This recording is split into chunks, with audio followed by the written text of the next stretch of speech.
The LG VRF air code CH150 occurs when the discharge superheat is below 3 degrees Celsius, typically triggered by outdoor unit compressor failure or a defective electronic expansion valve. This issue can also arise due to a broken circuit in the electronic expansion valve, preventing liquid compression. Common causes of this air code include a faulty compressor, a defective electronic expansion valve, and issues with liquid or vapor piping connections.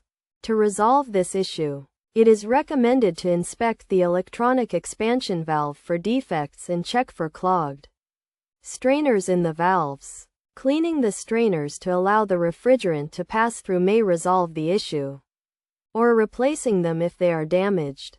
Additionally, examining the piping connections is crucial, as direct connections between the gas and liquid pipes without the indirect direct unit can indicate a faulty installation. In such cases, contacting a technician to correct the piping is necessary. If the issue persists, reaching out to an authorized technician for assistance is the best course of action.